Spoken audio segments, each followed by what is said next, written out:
Recording in progress. Yep. So, all right, everyone. Welcome back, everyone, to another episode of the CV Update. Once again, we had another packed week in sports events, which featured 5 Red Sox games, 3 Celtics games, 3 Bruins games, and ongoing discussion about the Patriots as the NFL draft is just 12 days away, in addition to the retirement of a star player for the team. We will cover all of that today. And joining me as usual is my co-host, Rohan Venkatesh. This time, he's on time. Rohan, how are you doing? Good as always, man. Dude, it's good to be back. Yep, good to have you back. And also, just joining me this week, we are extremely excited to bring on Anirban Chakraborty, who you remember has appeared twice on this show so far, and Paras Patnaik, who's making his debut on this podcast. Anirban, Paras, welcome, and thank you for coming on today. How are you guys doing? Thanks for having us. I'm doing well, thanks. Excited to be here. Thanks for having me on board. We're very happy to have you, Paras. Welcome to the CV Update family we have going here. It's an ongoing family, and once you're in for life. So whether or not you like it or not, welcome on board.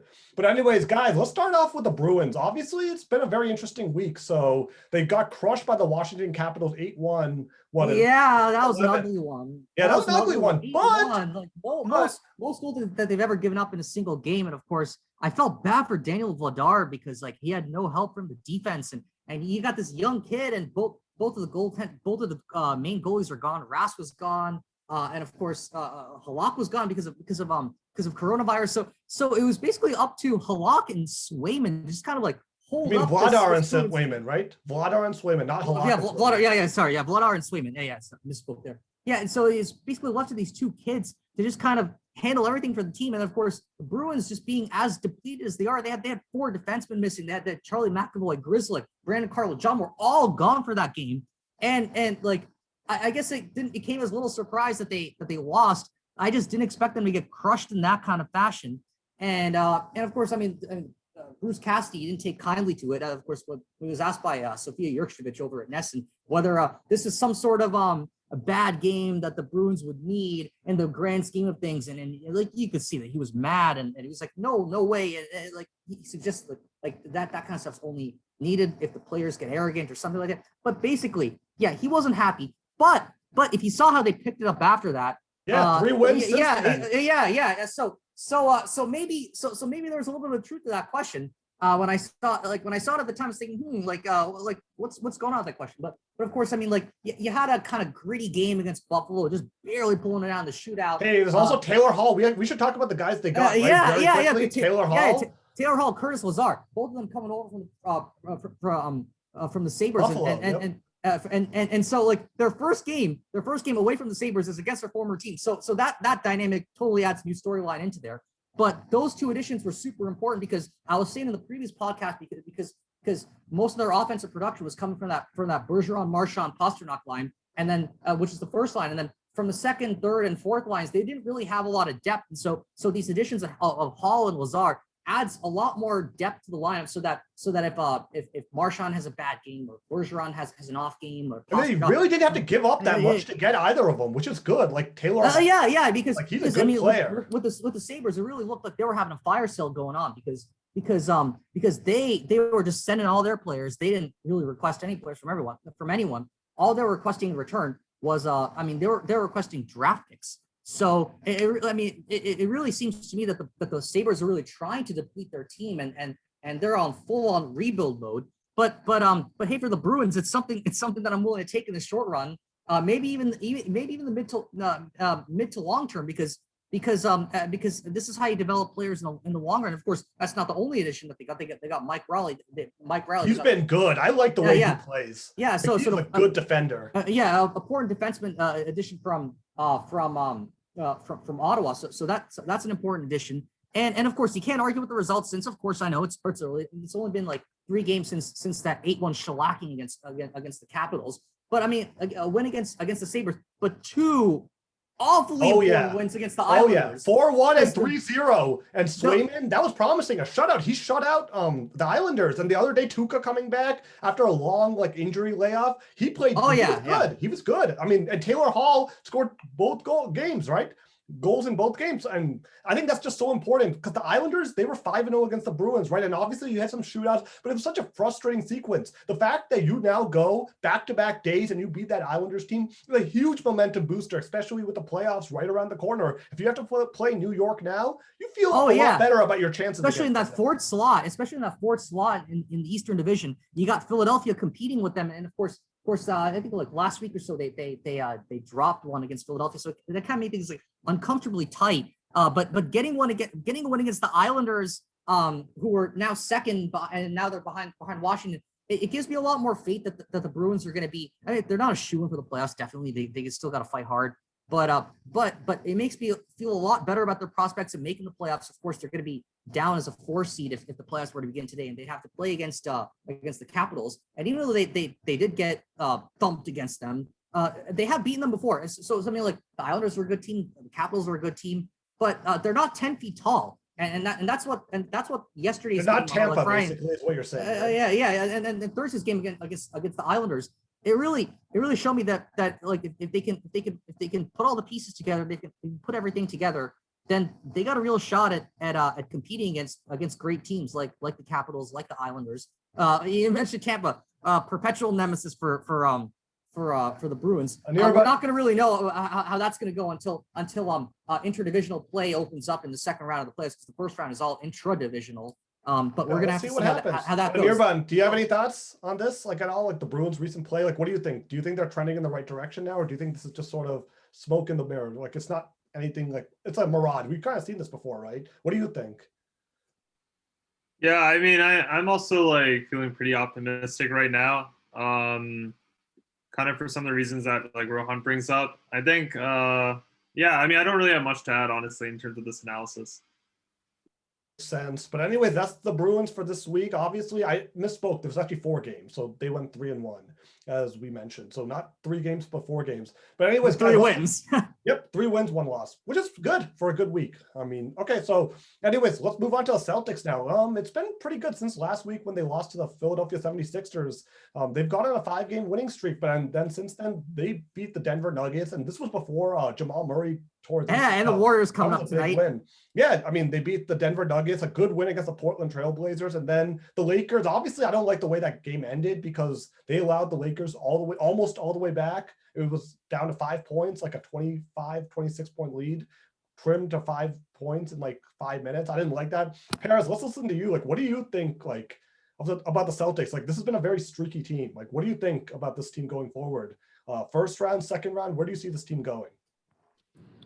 Well, I feel like my perspective on their playoff hopes has definitely changed a lot this past week.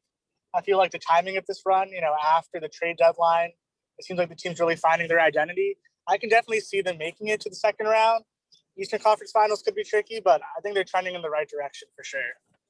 Yeah, I mean, really, Anirban, I'll ask you this quickly, Paras. Like, Paras, you think, like, at the best, this team is not going to beat Brooklyn, right? Like, there's no chance this team beats a healthy Brooklyn team. So, really, I'm just saying as far as they go until they have to play the Nets. No chance, really? I mean, like, yeah. Unlikely, but I mean, upsets aren't unheard of. Yeah, but Kevin Durant, James Harden, Kyrie Irving, like, that's just too good of a trio to, like, match, right? I don't know. I'd give them more of a chance against the Sixers and the Bucks for sure, but I wouldn't count anything out.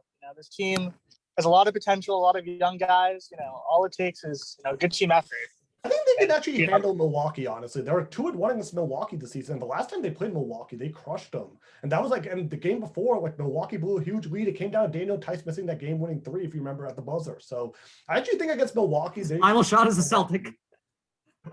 And yeah, no, he got traded to the Chicago Bulls afterward. But yeah, also, I just wanted to quickly touch upon Jabari Parker. Surely you guys have now heard, signed with the Celtics, former number 2 overall draft pick from 2014. Has had his battles with injury, but is an intriguing player. Like, I don't know.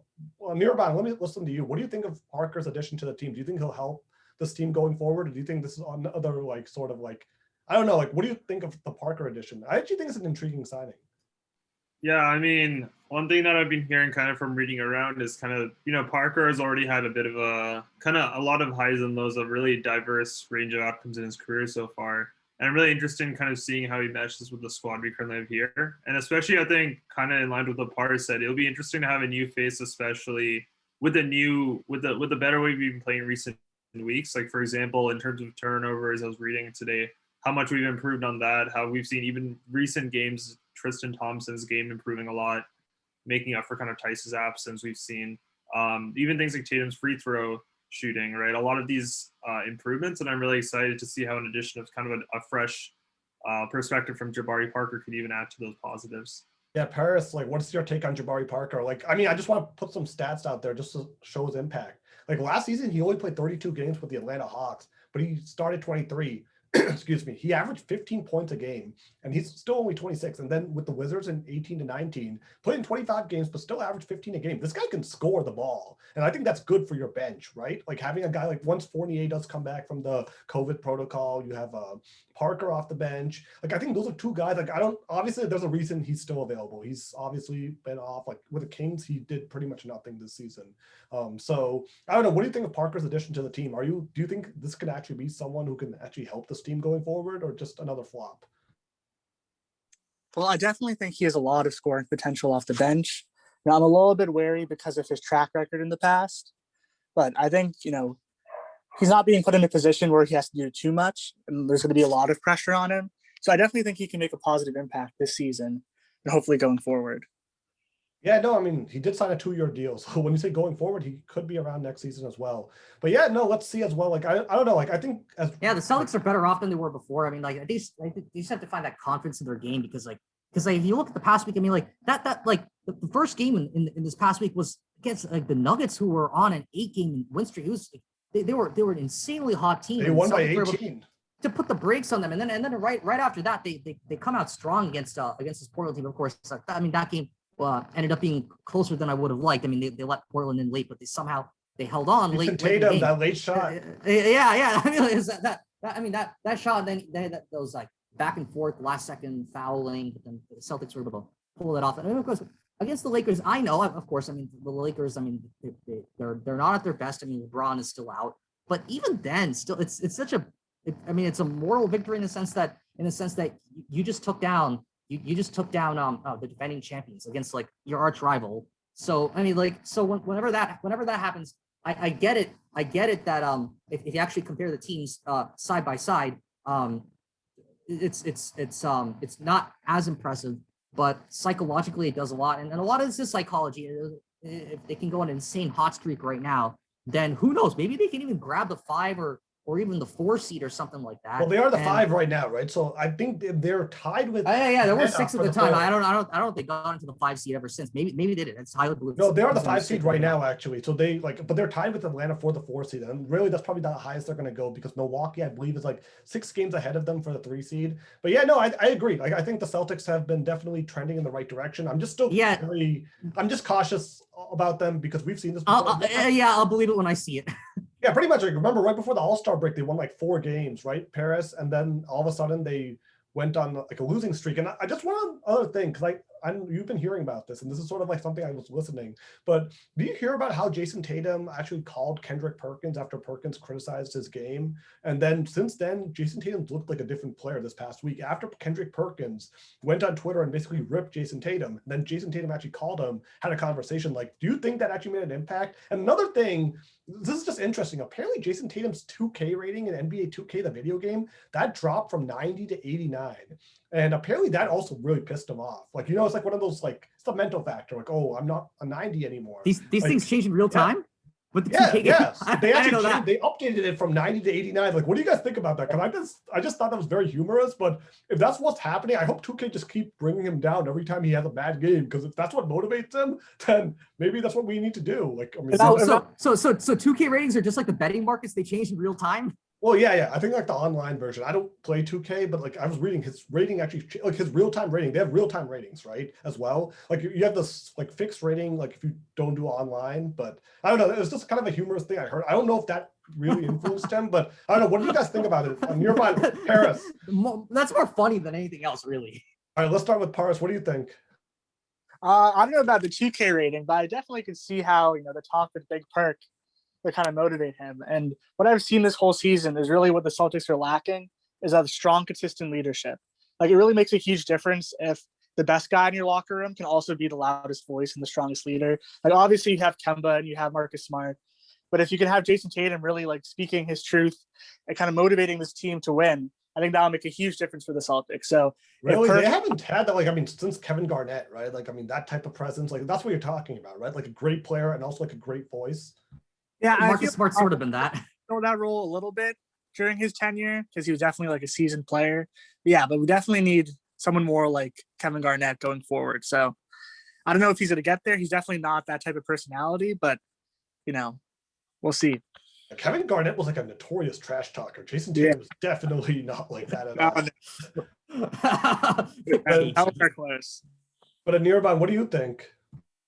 Yeah, I mean, I'm looking forward to that too. I was reading about how Perkins actually ripped the Boston Celtics bench actually a few days ago too. So it's definitely not that his criticism is restricted to Tatum. I do definitely think, you know, if that's what works, just keep doing it. I mean, like I mentioned earlier, his free throws have been improving. I think he recently said maybe a few days ago that he's very close to 100% after recovering from COVID-19. I think we probably get used to that. I think maybe that fact keeps getting glossed over, that it is a physical recovery for a lot of people after contracting the disease. So it's excellent to see. You know, I'm really hoping that his 100% will really see that full blossoming that we were hoping from. And also kind of related to Jabari Parker, right? I'm also hoping that his appearance can specifically take some of the pressure off Tatum and Brown too, because I don't think anyone's really expecting Jabari Parker to be more than like a good role player. I mean, that's kind of like what we're expecting. And if it turns out that he's a very efficient role player, then I think that's an excellent signing for us. And I think that would be great to have an option. I mean, I'm not expecting him to match Tatum or Brown in their numbers, but you know, it's a good option when one of them's getting some rest in the final minutes. Or yeah, no, I agree. Yeah, like, that's what I'm thinking. Like, maybe he can be like a spot starter at best. But also, yeah, no, they play the Golden State Warriors, as you mentioned, Rohan, tonight. Steph Curry's been on a tear. He's averaging 39 points a month per game in April. But like the Warriors, they're no longer that Warriors team we're used to. They're 28-28 and the 9 seed, which this season means they will still be in the playoffs in the play-in round. Yeah, it seems like there's a power shift that's gone from the Western Conference to the East now. Several good teams in the East. You got Brooklyn, Milwaukee. Don't forget, Brooklyn kind of stole KD from Golden State. Yeah, so the power shift is more direct. Yep, and they also got James Harden and Kyrie. So yeah, no, like obviously Brooklyn is definitely like the team to beat right now in the East or the West. But anyway, that's the status for the Celtics. Obviously, a promising week, 30-26, and we'll see what happens. Let's talk about some Red Sox now. Obviously, I mean, they've been continuing to play well. Obviously, I know they lost to the Twins on Thursday. Yeah, what's going on? What's going on? And I mean that in a good way. I mean, they've been good. I mean, this has been a good season so far. Like, I mean, after like they lost to Baltimore and got swept, absolute embarrassing sweep. You've been 9-1, and in that span, like I'll take it. I mean, people saying it's early. Yes, it's early, but you know, after what happened last season in 2019, everything that's been going on, the idea that so now you're 9-4, you're sitting in first place, and this is a good team that's being like they're playing well right now, and they play the Chicago White Sox. Obviously, yesterday's game rained out, but I don't know. I like the way they played this week. JD Martinez looks like an MVP contender again, and Rafael Devers. Bobby Dahlbeck's been getting it together as well. He's been impressive. Only thing that really kind of worries me though, Rohan, it's like the pitching staff. Is that going to be good enough to really sustain over the course of the season? I'm more worried about the bullpen. I'm not as worried about the starters. I am more worried about the bullpen. Well, really, aside Ottavino's been bad, but everyone else has been kind of okay, right? Like Darvinson Hernandez is pretty good. Eovaldi's been good. Erod's been good. Garrett Richards. We're talking about the bullpen though. No, we're talking about the bullpen. Yeah. No, so like I mean, Ottavino's really the one guy who's kind of been concerning to me, and I don't know, it's interesting. He grew up a Yankees fan, played for the Yankees. Did the Yankees purposely send him over to screw over the Red Sox? I always kind of wonder that sometimes. But anyways, I'm just joking. Trojan horse conspiracy theory. Well, I'm just joking about that because Matt Barnes actually grew up a Yankees fan, and he's been pretty good with the Red Sox, and he also won the World Series and beat the Yanks in 2008. And Garrett Whitlock's also a Yankees prospect. So Paul Pierce grew up a Lakers fan, other sport, but fun fact. Yep, exactly. No, so yeah, Anirban, what were you saying? What do you think about the Red Sox? Do you think this is like for real, or do you think they're going to like fizzle out at some point? You know, I saw a really interesting comparison actually, and I think it was made by John Cooter of Boston.com. And actually, what he noted was that a very similar situation from the start of the season was actually the 1991 Seattle Mariners, where I believe they actually lost 6 games in a row to start the season, proceed to win 8. And what he kind of noted was that in that 91 season, it was kind of a boom bust in a lot of fashions for the Mariners. And they ended up being 5th place or whatever they had originally projected. So I'm kind of interested in seeing how the situation turns out for the Red Sox, because certainly I don't think there's any indication that this is going to be a disaster like some people are thinking at the beginning of the season. If anything, I think we're going to reach about the ceiling that was optimistically projected, if not hopefully higher. Especially, I think we're seeing, besides JD Martinez, I think we really need to highlight Rafael Devers in the last few games. Yep, and Xander Bogaerts, Christian Vasquez, Alex Verdugo. Alex Verdugo's been awesome. Verdugo's been awesome, but then Devers. Oh yeah, like he almost kept the streak going. Verdugo. Oh yeah. That I just want to point out that loss to Minnesota. Like, I don't like to usually say this is a good loss. I'm not really the moral victory type person at all. But you were down 3-0 in the last game of a series. You actually battled back and you pushed it to extra innings. That is grit that championship teams do. And I'm not saying this is a championship team, but they are showing them more and more that this could be maybe a 2013 season where expectations were so low and then they ended up winning the whole thing. I don't want to bring comparisons back to 2013, but really the 2021 team could end up making some noise. And look, the New York Yankees, we all picked them to win the division. They're bad right now. Their fans are throwing baseballs onto the field to protest how bad that team is playing. And this is the team that was favored. So I will gladly anytime take 9-4 over what the Yankees are doing right now. It's always good to beat New York. I mean, yeah, it's early, but I mean, it's they're doing great, but I mean, I'll still say that it is early, and I almost wanted to say that yes, teams that go on really, really hot streaks. My only word of caution is that the moment that streak ends, they tend to fall off a cliff. And now that streak has ended, I mean, we would have known yesterday if they were able to get back to winning ways yesterday against the White Sox. That game. What about the 2018 Red Sox? What about the 2018 Red Sox? They had a ton of hot streaks and they won the whole thing. So that's not always the case. Yeah, that is true. But their record, their winning percentage right now is abnormally high, and there is going to be some sort of reversion to the mean. Whatever that mean is, we don't know what that mean is yet. That's why you have that course of 162 games. Of course, I've argued in the past that's too long. But anyway, that's what a 162 game season does. But I mean, 13 games in, yeah, it's a smaller sample size. You're going to see teams that look abnormally good, teams that look abnormally bad. The teams that look abnormally bad are going to get better. The teams that look abnormally good are going to fall back down to earth, and that's just how it goes. So we're going to have to really see how what that reversion to the mean is going to be for the Red Sox. They are going to get worse. I can pretty much guarantee that they're going to get worse. How much worse? I mean, we know they're not going to be this hot, but are they going to really? Are they going to just cool down, or are they going to fall off of a cliff? I think this team has momentum now, and I think I agree. Obviously, they're not going to play like this every week or every day, but I do think that this could be a team I had 87 wins. This could be a team that ends up pushing to 90, 92 wins.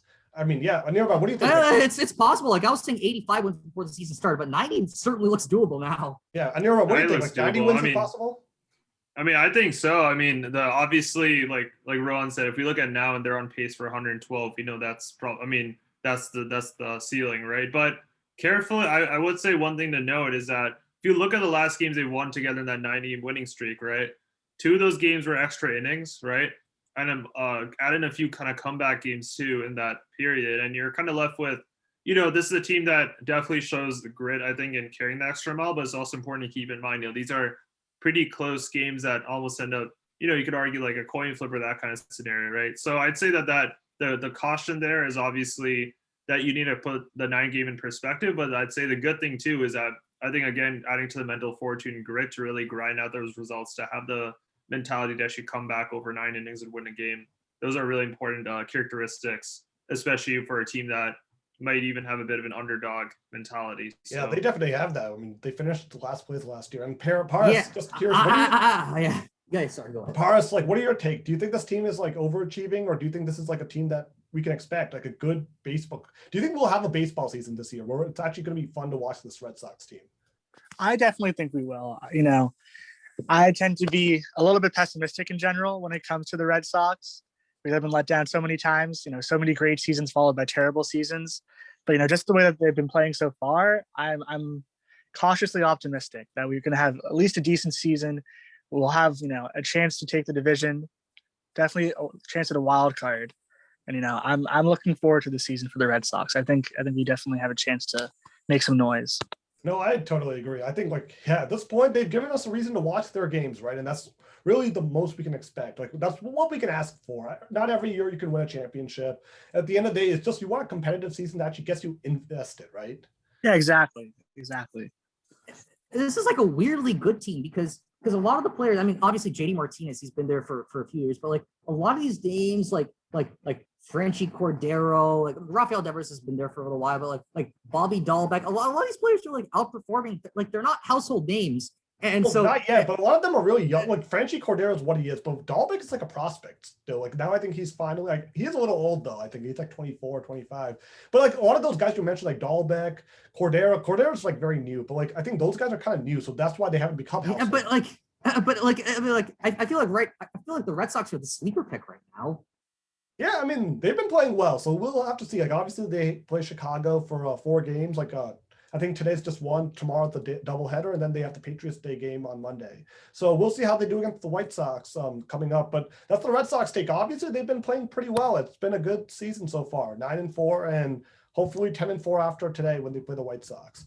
But anyways, guys, let's wrap up by talking about the New England Patriots, the team that every year from 2001 to 2019 gave us hope every year from that span, whether or not they won or not. But let's talk about them and kind of their fall from grace. Well, and, hope is a choice. Hope is relative. I mean, come on, they were in the mix every season, pretty much. They always had a shot. You always had a feeling they could win the Super Bowl, even if they didn't. But Talking anyways, about last year. yeah, that's a good trend. But let's talk about I don't know, what do you think is going on with this quarterback situation? It's just really weird because you get Hunter Henry, you get Jonnu Smith, you get Kendrick Bourne, Nelson Aguilar, obviously, and who else? And then you have Jacoby Myers, N'Keal Harry returning. So we had so many guys on offense, and then you add Matthew Judon on defense, among other players, Jalen Mills, and you add talent around your roster. But at the quarterback position, you bring back Cam Newton. Can you explain, I don't know, I'm just trying to process, what's the plan for this team? Choice. What's the plan for this team? I mean, they were looking at Justin Fields in the meantime to get him from Ohio State. They were looking at that. I don't know how that's Well, we'll see what happens because I don't know, the 49ers did trade up to the number 3 spot, and that obviously brings about speculation for Jimmy Garoppolo coming back. I don't know, Paras, do you like Jimmy Garoppolo back here? Do you actually want him back here? Or would you prefer a Cam Newton and drafting someone? What's your preference for this team? Or what do you think is what this team should do? Man, these Patriots, let me tell you, maybe if you asked me 2 years ago if I wanted Garoppolo back, I'd say, yeah, I'd welcome him with open arms. But at this point, I think we just got to stay away from him. We also, I don't know how we're going to draft someone good given our draft pick situation. I honestly feel like Bill Belichick maybe just be waiting to retire at this point, bringing Cam Newton back. But I think this season's just going to be about figuring out all of our role player positions, just kind of again, part of the rebuild, part of the recovery from Tom Brady leaving. I think Cam Newton is really just a placeholder for now while we try to look for someone else and develop people. That doesn't really make I would agree with you there, but why would you spend that much money? Why would you spend a record amount of money in free agency if you weren't about trying to win, rebuilding? You don't bring in Hunter Henry, Jonnu Smith if you're trying to rebuild. You're bringing them in because you want to win now, right? And $15 million for Kendrick Bourne, which is a lot Bourne, of money. Nelson Aguilar, all these guys, you pay all this money, and then you bring in Cam Newton back, and you're probably going to draft. Now, look, at the same time, I don't know. You're not the only one confused here. Trust me. I don't know. This situation's very it's just the plan, right? You let Tom Brady go, and then he literally just absolutely annihilates you because he wins the Super Bowl and you miss the playoffs. And now you still have no quarterback plan after one season. The way I look at it is it's not the 7-9 record that bothers me from last season. It's the fact that they went 7-9 and we're basically at the same situation. We're asking the same questions 1 year later that we were asking then. What's the plan? If Jarrett Stidham had gone 7-9, honestly, that would have been better actually than Cam Newton, because we know Cam Newton is not a starting caliber quarterback anymore. At least with Jarrett Stidham, there's that hope. If he had gone 7-9, you're okay, he can improve. But with Cam Newton, it's you already know what the situation is. You bring him back, and I don't know, is it going to be a Newton Stidham again in quarterback camp? I don't know what's going on anymore. It's really just baffling, and I really hope they draft someone, because I don't know, another season of Cam Newton throwing the ball at his receiver's knees, incomplete. I can't take that anymore. Well, I guess one thing to consider with Cam Newton, I guess, is I think last season was his first full whole 16-game season that he's played in a while. And obviously getting used to the Patriots system does take a little bit of time. So I would say that they'll probably give him the first 8 games. If he goes maybe 5-3 or 6-2, then they'll keep him on. But I definitely think they won't hesitate as much to bring Stedham in. But I don't know. It's definitely a pretty volatile situation right now that we'll have to keep following. Yeah, you're volatile at the most important position in football, right? Volatile, in other words, downward.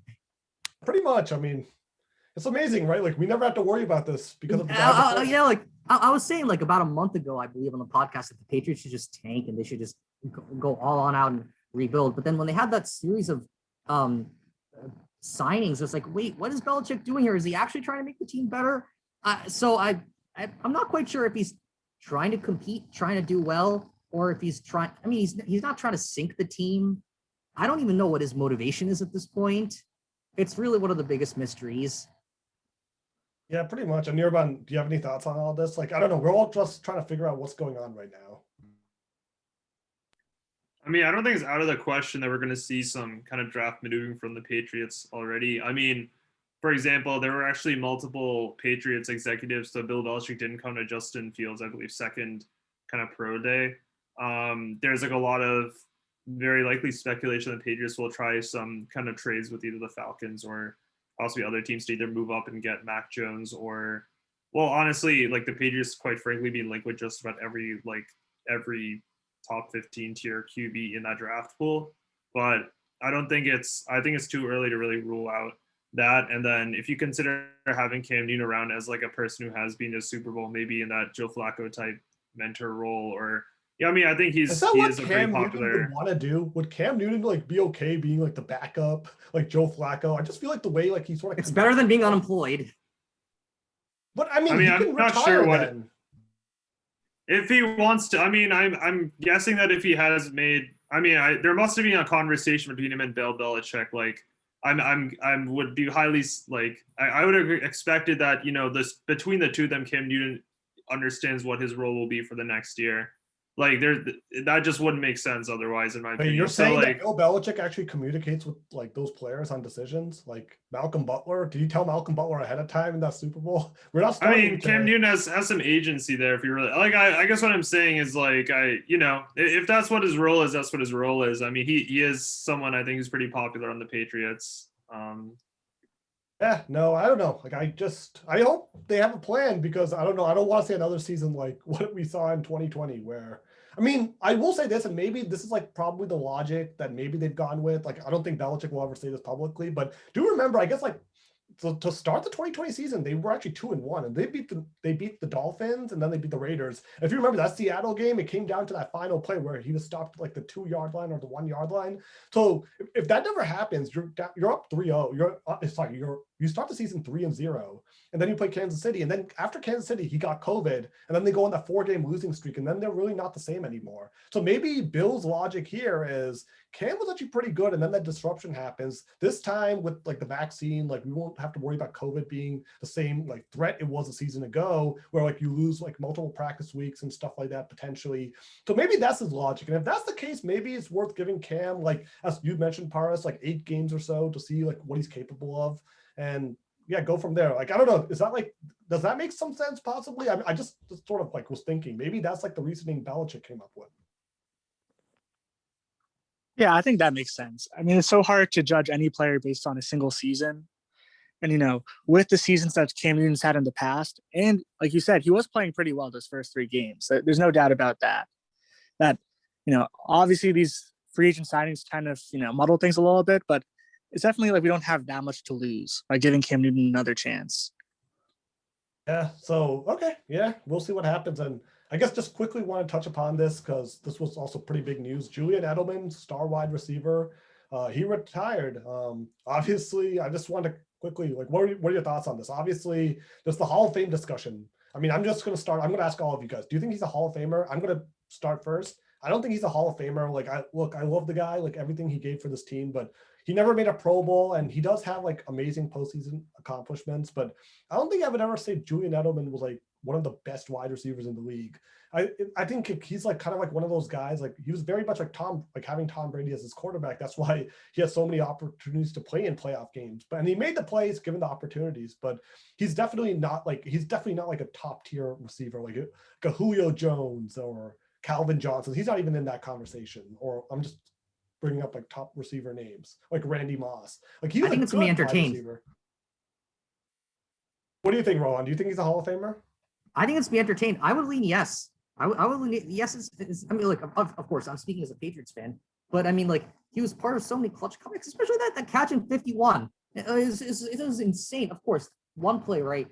But I mean, for all the years and time he's given for the Patriots and the organization, and the crucial part he's played for for so many years, and as part of the Patriots' victories, you can't ignore the crucial part that he played for so many years. And I mean, yeah, I guess like, what is he, the best wide receiver? Like, is he among the best? I mean, that's maybe that's another discussion to have. And of course, that is a discussion that's going to be had when you're being considered for the Hall of Fame. But if the criteria for the Hall of Fame is making a large impact on your team and being there in clutch moments, everyone's got to be. No. It's got to be a yes. I also think like part of the Hall of Fame is like, were you one of the best wide receivers? Like when you were playing, at least, or are you one of the greatest players of all time? That's what I mean. Obviously, like Tom Brady, that's like a unanimous yes. Everyone's going to say that. Rob Gronkowski, yes. Like those are players who like instantly we think Hall of Fame just because they were so great. Edelman's a great player, but I don't think he didn't have the same dominance that Brady did at the QB position or Gronk did as a tight end. But I'm just curious about your thoughts, like Paras, Anirban. No, you're bringing up good points, Rohan. I just want to hear what you guys think about this, because this is going to be something we're going to hear a lot about now that he's retired. Anirban, what do you think? Yeah, it's one of those tough ones, right? Where inevitably, I mean, we've seen this man play like in some of the best football you'll ever see in the latter half of the 2010s. I kind of think of him in some ways as like a parallel in some ways to David Ortiz on the Red Sox, as like a guy who maybe like, I mean, obviously David Ortiz hit like a lot of home runs in his slugger role, but his most iconic, he was known for being an icon for the Boston Red Sox, right? Like we remember everything he did in the postseason in 2004 is some of the most like famous iconic moments in Boston history. And I think Julian Edelman would be, yeah, exactly, Rohan, right? And He's definitely a Hall of Famer. If that's the comparison you're making, then Edelman's got to be a Hall of Famer. That's the comparison you're making. Well, I'd say like, I mean, I'm not trying to compare Big Papi here. I love the guy, but I guess my point is like, you look at a guy like Frank Thomas or like other similar struggles like sluggers from the era. There is like if you were to take away like a lot of the postseason like iconic moments of Big Papi, my purpose in making this analogy isn't on Big Papi. I don't know if I'd compare Ortiz with Edelman. I feel like Ortiz would be more like Brady-esque, just because that's kind of what I was thinking too. I mean, and then like Edelman is more like kind of Dustin Pedroia, like a pretty comparison. Yeah, a good one. Well, I guess my purpose for Edelman here is like a guy who's, first of all, like in the discussion of like, you know, like this is like in being a member of the Patriots offense in the latter half of the 2010s, like this is a team where like you'd have games where a guy like Rex Burkhead goes and gets 3 touchdowns in like a game or something. Like their system is not really this isn't a system where you have a guy like who can put up DeAndre Hopkins or Devontae Adams' numbers, I don't think, especially in the era that he was playing for us. Maybe when Randy Moss was here or like some guy like that. But like, I mean, he did what he, you know, when we needed him, he caught the ball and he did his job, right? Like I find it a little difficult to just base it on regular season. Because like if you were to ask me, right, is Edelman a top 5 receiver? I wouldn't say that, right? I would not say that for any of the years he played that he was a top 5 receiver. But like, you know, the things he did and being an icon, I think that's a big part of what kind of cements you in Super Bowl and NFL legacy. Like I think he's, for example, in the 2010s Patriots all-decade team. I think that counts for something, given that in the latter half of the 2010s, the Patriots were the dominant team of the NFL. So, you know, it's kind of like what Sir Alex Ferguson said about his great team, you know, Fergie's fledglings, I think in the early 90s, where, you know, at a certain point when your entire standard of your team is performing so well, it's really difficult to give every single player just credit for like the big accomplishments they make, right? Like for every role, like David Beckham or Eric Cantona, or you might have had a guy like Gary Neville who wasn't as appreciated at the time, but was obviously a huge part. So, you know, my heart would tell me I want him to go in because even if his regular stats don't make it, I think he has a legacy in the game that would be his catch will be definitely a photo in Canton, just like Shoeless Joe Jackson's shoes are. Or there. I'd say I don't know, and we'll get to this after, but I just want to hear Paras' thoughts on Edelman. Do you think he's I'd be okay if he's on the Hall of Fame, but I just don't know the 0 Pro Bowls. It's that's why sort of the realistic discussion, because obviously as fans we love him because everything he did, Super Bowl 49, he caught. I don't know if Pro Bowls matter. It's Pro Bowls don't even count. No, Pro Bowl the game itself isn't a thing, but being named to a Pro Bowl, it's you means you were one of the best players for that season. It's the All-Star game, right, for baseball. But even then, I mean, your legacy is more determined by the kind of stuff that you do in games that count. And I mean, Edelman is second all time in postseason catches. And you know who number 1 is? The greatest wide receiver of all time, Jerry Rice. So that is good company for sure. I mean, if we're talking about playoff stats, he's second all time. And Jerry Rice himself has said that Edelman deserves consideration. So coming from some of the highest names up there as you can go, I mean, he has a case. I will say this. I think he has a case. I don't know if he'll get in, but look, if he gets in, I'm not going to complain about it. But Paras, what do you think? Do you think he's a Hall of Famer? Trying to put aside the bias here because we're all Patriots fans. We all love him. What do you think? Yeah, I would really just echo what everyone else said, that, in terms of his legacy for the Patriots, if you said top, 30 Patriots players of all time, sure, definitely throw him in there. But if you look every single season, if you rank the number 1 receiver for every single team, I doubt he makes the top 16 or the top 15 any of those seasons. And on top of the 0 Pro Bowls, he's also never had a season where he made more than 10 touchdown passes or touchdown catches, which is a pretty surprising thing given that he was the number 1 receiver for such a long time. And, the fact that we're even having this debate is obviously, it speaks to how much of an impact he had and the fact that he has been a good receiver. But, the Hall of Fame is something really special. And, when you see the number of players that had far more impressive careers than him who haven't made it in yet, it's hard to think, that he's necessarily deserving of that spot right away. It's definitely a bit iffy, but yeah, obviously I love the guy like everyone else, but as of right now, I would probably say no. Yeah, no, I agree. I have the same sentiment. We'll always be grateful for everything he did. 49, he caught the game-winning touchdown pass. And he also took that hit by Cam Chancellor on that 3rd and 14. I don't know if you guys remember that, but that was that play that pretty much defined the game. They were down 10, 3rd and 14 with 7 minutes left. Brady throws that ball. Edelman catches it, gets absolutely smashed by Chancellor. Probably got concussed on that play, but he kept running. And then he scores a touchdown that won them the game. Then, of course, 51, his famous catch, which somehow he caught that. I still don't really know how that worked, but it worked. He caught it. And then 53, he wins Super Bowl MVP in the lowest scoring Super Bowl ever. So yeah, no, and I don't know, last segment on this. What's your favorite Edelman moment? Just one moment. So I'll start with Rohan. What's your favorite? Oh, come on. It's got to be the catch, man. It's got to be the 51 catch. That is the most epic comeback of all time. I don't think you're ever going to see anything like that again in the game.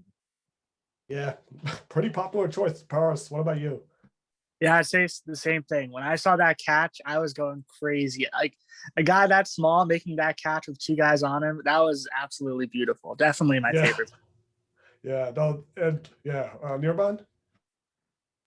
Yeah, I mean, I can't really say anything other than that catch, right? But another second would definitely be his pass to Danny Amendola in the 2014 divisional against the Ravens. Yeah. That would be if it weren't for, that if that catch had happened in any other game other than the Super Bowl, then the divisional round one would be my number 1. But obviously, Super Bowl game so important for the greatest comeback in Super Bowl history. You gotta really vote for that one. And I think that's an iconic moment, and I think that Hall of Fame discussion that has a lot of weight in my opinion. All right, I guess the catch is going to be unanimous here. I guess all of us are going with that. I mean, I don't know. I always thought that 2016 team is my favorite of the 6 Super Bowl teams. I went to Super Bowl 53, so I know people might say isn't 2018. That 2016 team will always be my favorite just because Brady misses the 4 games because of Deflategate, and then they go 3-1, and then they go on that tear, and then they win the Super Bowl the way they did, and Goodell has to hand him the trophy. Still my favorite of the 6 Super Bowls, and probably always will be. So yeah, I mean, obviously, like, just everything from that season, the catch he made, the impact he had. But no, like, definitely, like, it's a valid case. We'll see what happens. I think there will be more conversation going forward, but yeah, we'll see what happens about this going forward. Obviously, the Patriots are kind of in this. It's kind of strange, right? Because they're like they've been the one consistent rock for all these years. Like all these other teams, like the Celtics, Bruins, Red Sox, they'd go up and down. But you know, the Patriots pretty much every season were locked for 12 games when Brady and Belichick were here. Now it's just Belichick, and no longer that lock is there. But anyways, we'll see what happens. But that'll do it for this show, guys. Thank you guys for joining once again, and to our audience, you can follow us on the CV Update podcast on Instagram, and you can also subscribe to us on YouTube. That'll be it for this week. Have a good one, guys. And guys, thank you for joining. Any final words too before we leave? No, I'll just say One more thank week you to go. for having me. Oh, sorry. A lot of fun. Definitely want to come back sometime soon.